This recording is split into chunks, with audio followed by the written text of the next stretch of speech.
VEDA day 15.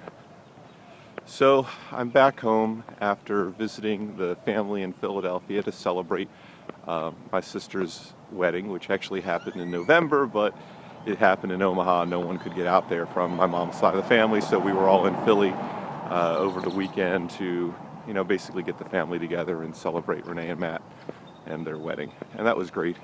And it gave me an opportunity to see my folks. And it's kind of difficult because Bobby and I live in Austin, Texas. My sister Renee and her husband Matt live in Omaha, Nebraska.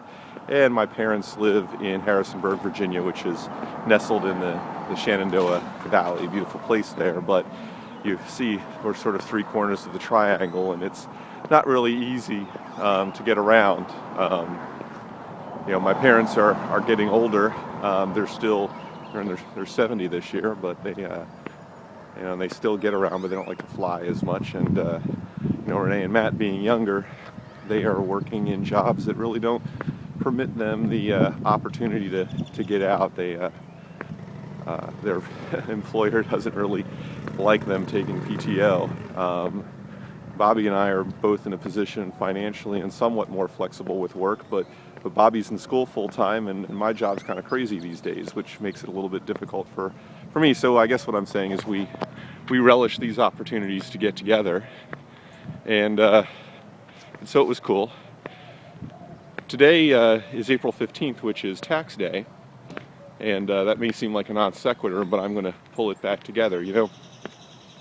One thing that is really fortunate about my parents' situation is, my father, after serving the Marine Corps for 29 years, retired as a lieutenant colonel, and because of that retirement income and the job he got afterwards working as the National Executive Director of the Marine Corps League, he was able to continue earning money and putting money aside in his sort of first post-retirement. And then a few years ago, when he retired, he really hasn't had to touch that, because between Social Security and his military retirement, he's pushing a six-figure retirement income. And I don't begrudge him that, but at the same time I have to ask, how does this really work in our society today? I mean, I make really good money. I'm not a top 1%er, but I'm a top 5%er probably.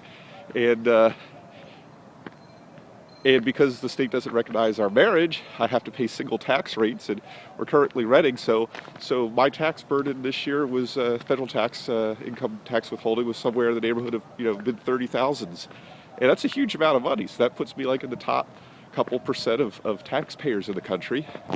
But yet that amount of tax doesn't even cover a third of the benefits that my parents received. Now, granted, they're on the upper end of beneficiaries, but you have to say, how in the long term does this actually going to work? It doesn't really seem like it's sustainable. And in fact, a couple of Harvard economists not so long ago, and I think they update this every year, I want to say the gentleman's name is Kolikoff, and they do an estimate of the net present value of the unfunded liabilities of the United States government, and it's somewhere north of $200 trillion. Which happens to be greater than the net worth of the entire planet. In other words, every individual company, person, and government in the world doesn't equal that. So essentially what you come down to is saying there isn't enough money on the planet to fund in the long term the promises that have been made by our government, mostly to seniors in the form of health care and income support benefits. So how's this going to end, and what can we do about it now? I mean, I've resigned myself to the fact that, if push came to shove, my parents will be living with me, and I'm fine with that. And I guess that's sort of the question that I ask, is that, honestly, they probably ought to be. In other words, they would have had to save, did the math, they would have had to save somewhere around the neighborhood of $3 or $4 million over their lifetimes of working in order to, say, purchase an annuity that would give them the income that they're enjoying today without working. So they haven't worked, they're not drawing down their savings, yet they're living a six-figure lifestyle. Like I said, a few $1 million would be necessary to fund that. And they didn't save that money. And, like I said, I'm not begrudging the fact that they're doing all right and they're able to take cruises and travel and do all these fun things. But essentially, that consumption today is not coming out of the result of savings that they had in their working lives. It's coming as out of the result out of essentially, and it's not even coming out of the incomes of the children that they raised, because our taxes are insufficient to support the lifestyle that they enjoy today. It's coming out of complete strangers, and so essentially strangers' children are supporting, my peers, my people my age all across the country are supporting my parents in a lifestyle that is not congruent with the amount of savings that they accrued over their lifetime. How ought I to feel about that? I mean, in this world that we have today, where there are so many people that are unemployed, so many people that are hungry, is it right that essentially I get to not have to support my parents and that they get to live an upper middle class lifestyle, despite the fact that savings during their working life didn't support that? I mean, if this was sustainable, I would say, well, them's the cards that are dealt, but it's not. And I mean, I have to certainly reflect that my sister and I aren't going to get to enjoy this level of quality of retirement, and unless I'm in my 40s, unless over the next 20 odd years or so, I'm able to substantially, increase my level of investment. But when I think about that, I mean, even the people that are like the senior vice presidents and the CEO of a company that I work for, they'd be hard pressed to sort of match that from an annuity perspective, or they might be close, but they had to manage a company and be responsible for the livelihoods of 2,000 people. So I mean, I don't know. Love to hear what people think about that, and to reflect on this as tax day. One final piece of statistics to throw in there, and I'm going to carefully choose my words here.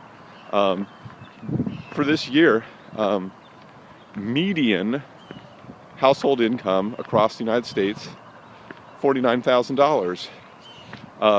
Government spending at all levels, a little over $5 trillion. If you do it by household, a little over 50,000. So, for the first time this year, the government spending per capita was greater than median household income. Notice I said median, and I understand the difference there, but think about that for a second. Think about the fact that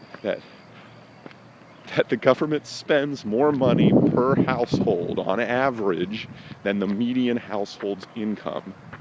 And how crazy is that? Because we all know that they make generally awful decisions about everything.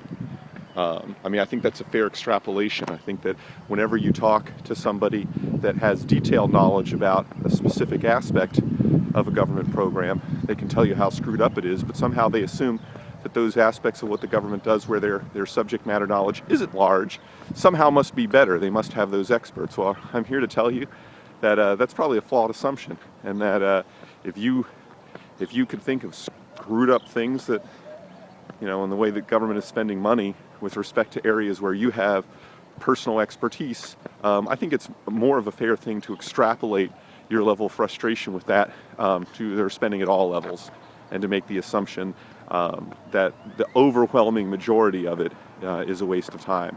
I mean, when you think about, yes, it's redistribution, and you may say that you want that, but it's redistribution with a 50% handling fee that goes generally to non-productive activities. So I've already rambled enough. I will leave it there. And this was VEDA Day 15, and have a great day.